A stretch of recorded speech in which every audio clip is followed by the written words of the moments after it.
Hi everyone, and welcome to the Cora's Quilts YouTube channel, where it's my mission to help you make stunning quilts simply.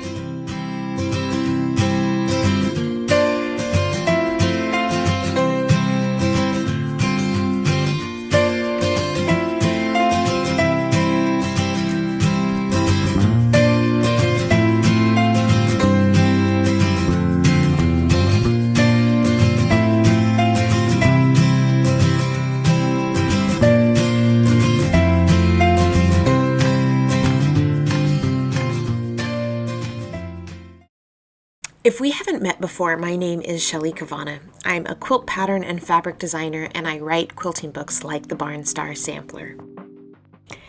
You can find my fabric, patterns, and books at your favorite local quilt shop or online at my website at corasquilts.com.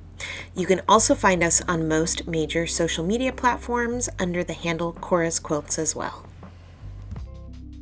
Today's video is part of a 12-month quilt-along series where we'll be working through the 20 blocks in my Barn Star Sampler book. To sew along with us, you'll need your fabric and a copy of my Barn Star Sampler book. Each of these construction videos assume that you've already starched and pressed your fabric and that you've followed the instructions in the book to cut and label your fabric pieces. If you're looking for more information about this quilt-along program or my thoughts on pre-washing or starching your fabric, you can find the link to all of the previous videos in this series in the description box below. There are no specialty rulers or templates required for any of the blocks in the Barn Star Sampler. The majority of our blocks are made using my favorite stitch and flip techniques to eliminate triangles and bias edges whenever possible.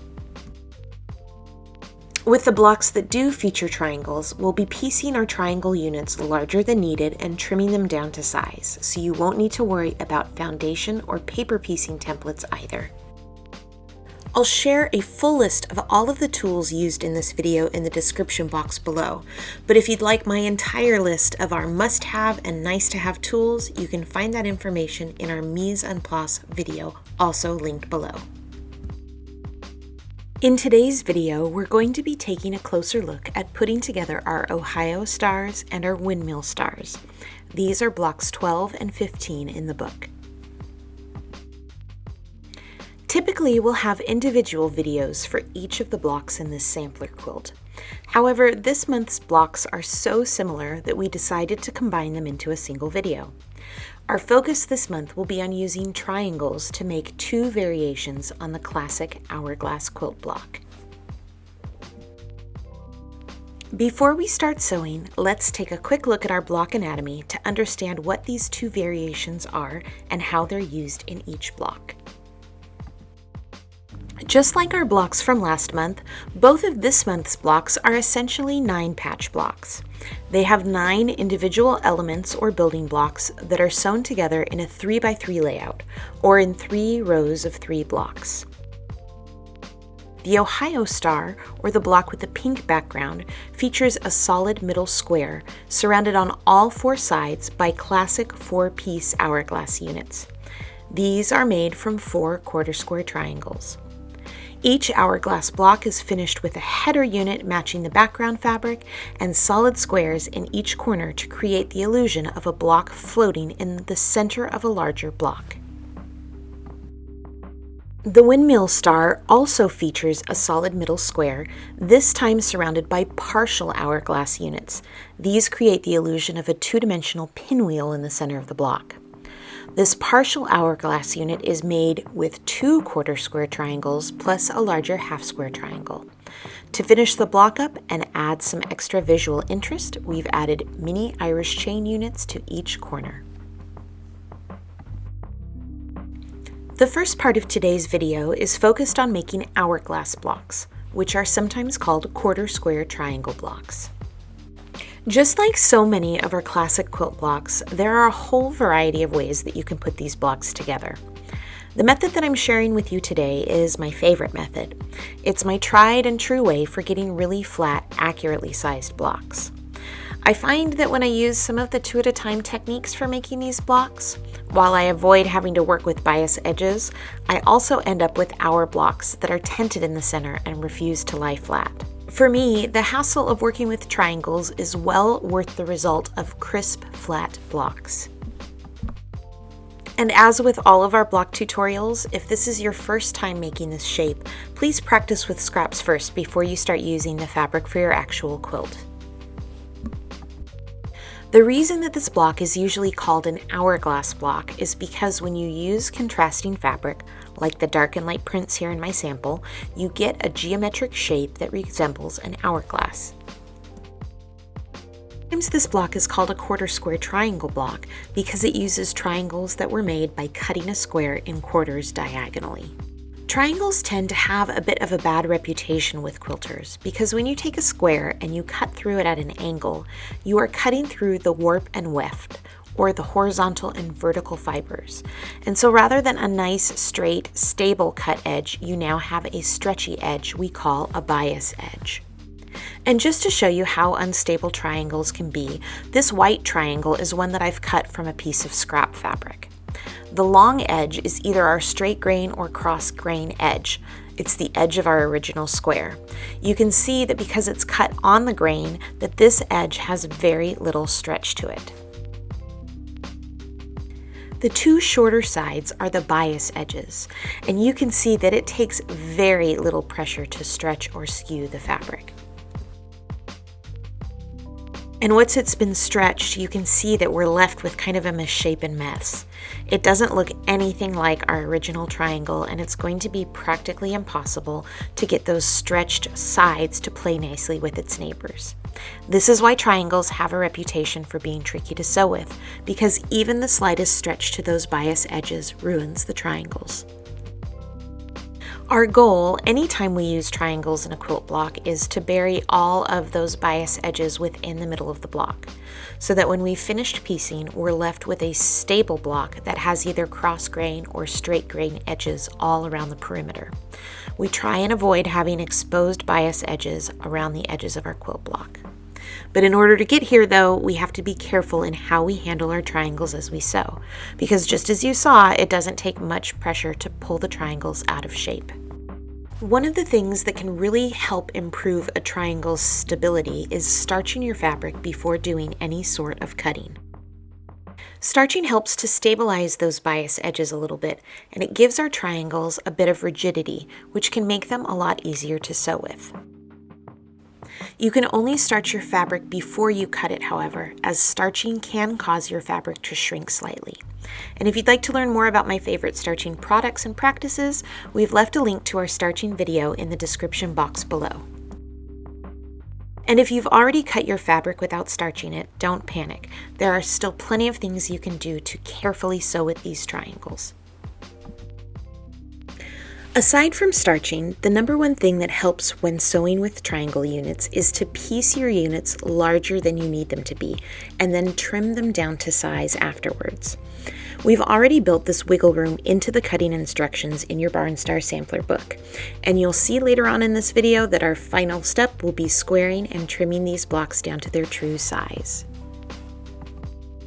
In looking at the assembly diagram in the book, you can see that we need to join two matching dark and two different light triangles, so that in the finished block, the dark and the light fabric are on opposite sides from one another.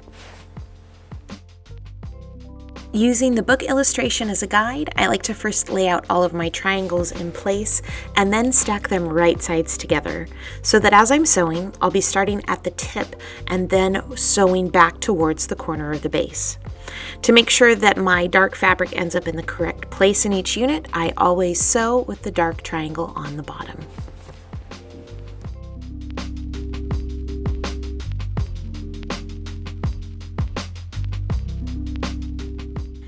One of the tricks when sewing with triangle units is to tack down the problem area first. So I like to start my seam in the triangle corners and sew towards the bottom right angle. This way I am less likely to stretch those skinny corners as I sew. It's important to remember though that the edge we're sewing along and also along the bottom edge, these are both bias edges, which means that if we pull on these edges, even ever so slightly as we're stitching, they're going to get pulled out of place. So it's best to let your machine do all of the work of feeding the fabric through and just use your fingertips to guide the fabric if needed. You can absolutely chain piece these units too. Once you've sewn off the edge of a block, simply take a couple more stitches past the edge and then start sewing your next triangle unit without snipping the thread in between blocks.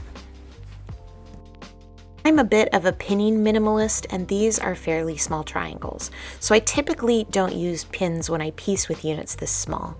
But if you're finding that your triangles are wobbling around as you sew, or you're struggling to get your bottom corners to match up, you could absolutely secure your problem areas with a pin or two.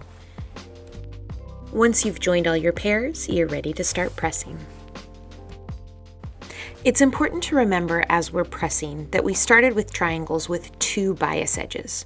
While we've stabilized one of those edges by sewing the triangles together into pair, the longest edge of our triangle pair is now one long bias edge. So as you go to press, remember to be as gentle as you can. I prefer to press with a dry iron always, but if you like to use steam when you're pressing, it's a good idea to turn off the steam setting until you've finished securing all of your bias edges. I like to press my units closed first to set the seam and to smooth out any rumples from piecing. And so since we're pressing these triangle pairs towards the darker print, I will press with that dark triangle on top. Note that when I'm setting my seams, I'm using an up and down motion with the iron, and I'm completely avoiding the bias edge. Then, with the seams sitting horizontally on my pressing mat, I'll move the top triangle into place with my fingertips, not the iron, and press straight along the seam. Notice that I'm not running my iron along my bias edge at all. I'm just pressing the seam portion only and then picking up my iron before it glides over the bias edges. Ironing exposed bias edges will distort them, so we try and avoid touching them with the iron as much as possible. Once you've finished pressing all of your triangle pairs, you're ready to sew them together into quads. You want to make sure that you're joining pairs together so that your 2 lighter fabrics, one of each print, are opposite one another, and that the dark fabric triangles are opposite as well. Because we pressed all of our pairs towards the darker print, when we place our units right sides together, those center seams will nest, or butt right up against each other. The trick is, without putting too much pressure on our bias edges because we don't want to stretch them, we're just going to line up the top edges of our pair and then slide those center seams toward each other until the 2 seams bump right up against each other. Then I like to use a couple of pins to secure the seams in place, usually one on each side of the seam allowances so they don't fold back on themselves while I'm stitching. To add more stability to the block as I'm stitching and to make sure my final block is as square as possible, then I'll rotate the block around and make sure that the bottom corner seams are nesting and secure them with a pin as well. And finally, I like to secure those final triangle corners at the end of my seam so that I'm not tempted to pull or stretch on the corners in an attempt to keep them lined up while I'm sewing. After you've finished pinning, then it's just a matter of slow and steady sewing. I like to sew right up to the pins securing my nested seams before removing the pins. I know that it's tempting, but it's also dangerous to sew over those pins, so make sure you take the time to move them. When it comes time to remove the last pin along the edge of the block, you can then use a tailor's awl or a quilting stiletto to help keep those triangle corners in place as you finish up the seam. For the final press on our hourglass blocks, I recommend taking the time to spin the center seam open. This ensures that our finished block will lay as flat as possible. Before pressing, I take my block, and just in that area where my nested seams come together, I am going to pull ever so slightly so as to pop open the 2 or 3 stitches not tacked down by my seam. That way, when I go to press my unit, half of the seam will naturally want to be pressed in one direction, while the other half goes in the opposite direction.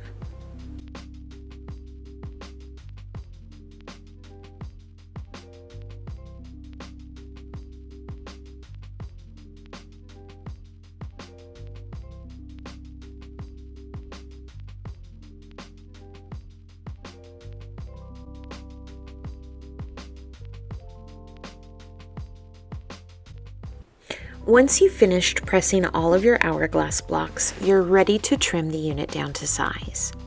For the Ohio Star, our book directs us to square and trim these units down to 2.5 inches by 2.5 inches unfinished.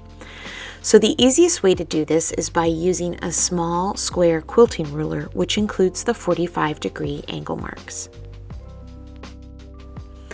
To keep these hourglass blocks centered as we trim, we need to figure out the measurement of the middle point of the block. So if the whole block needs to be 2.5 inches by 2.5 inches, then our midpoint is 1.25 inches. To make things easier to see, I put a piece of washi tape on my ruler, marking where my 1.25 inch point intersects with that 45-degree mark. Then all I have to do is to line up my 45-degree guide on my ruler with my diagonal seam, and then make sure that the midpoint of my block is lined up with the 1.25 inch point on my ruler before trimming the right and top sides of the block. To finish trimming, it's just a simple matter of turning the unit 180 degrees and then lining up the diagonal seam and the midpoint of the block with the marks on the ruler before again trimming the right and top sides. The resulting unit is a beautifully square, perfectly accurate and flat hourglass block. For our Ohio stars, we'll finish each hourglass unit by adding a D rectangle to the top. Then we can lay out our blocks and our remaining squares as pictured in the assembly diagram in the book. We'll sew the units together into rows before finally sewing the rows together.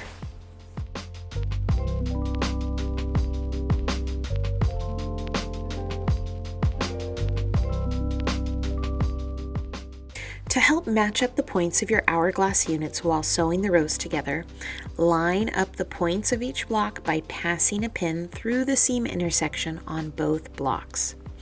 If you need a refresher on this precision piecing technique, check out last month's video.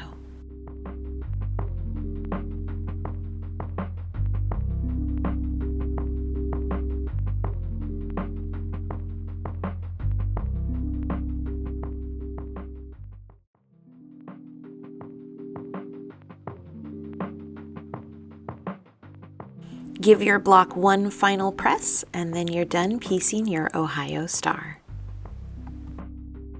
The triangle unit we're using in block 15, or our windmill block, is a partial hourglass block.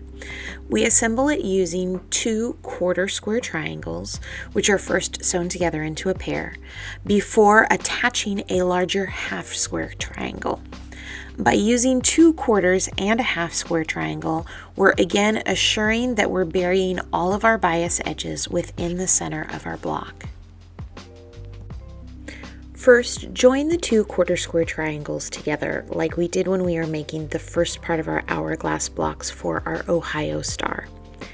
After sewing your seams, carefully press your triangle pairs towards the darkest print, being very careful not to manipulate the bias edge with your iron. Pin your half square triangle right sides together to one of the quarter square triangle pairs. You can carefully finger press the midpoint of your F triangle along the longest edge, and then use that crease to line up with the center seam of the triangle pair to get that larger triangle as close to center as possible. Keep in mind though that this half square triangle is ever so slightly smaller than the triangle pair, so don't try and stretch it to make the corners match perfectly. In the end, we're going to trim everything down to the perfect size anyways. Carefully sew together your units and then press so that the seam allowance points towards the larger triangle. Our final step is to center and trim each of the units. This unit will also need to be trimmed down to 2.5 inches, so we already know that the center point of the triangle needs to hit the 1.25 inch mark on our ruler. Just like with our full hourglass blocks, you'll line up the diagonal seam with the diagonal mark on your ruler, line up the center point of your block with the 1.25 inch mark on the ruler, and then carefully trim the right and top sides of the block. Then rotate and repeat. Follow the steps in the book to attach a header to each of those partial hourglass units. You'll also piece mini Irish chain blocks to use in each of the windmill block corners. If you follow the pressing suggestions in the book, then these seams will also nest as you sew the rows together, giving you nice, crisp points. Lay out all of your remaining pieces before sewing them together into rows, and finally sewing the rows together to finish your windmill star. Thank you so much for watching today's video. Remember that you can share your quilt along progress photos over on Instagram using hashtag #BarnStarSampler. And be sure to tag us at Cora's Quilts so that we can see your photos too. And don't forget to grab your free Barn Star Sampler Quilt Along Block checklist. We've left a link to download it in the description box below. If you've enjoyed this video, please give it a thumbs up and make sure you're subscribed to our YouTube channel. Happy sewing, and we'll see you soon with another Barn Star Sampler tutorial.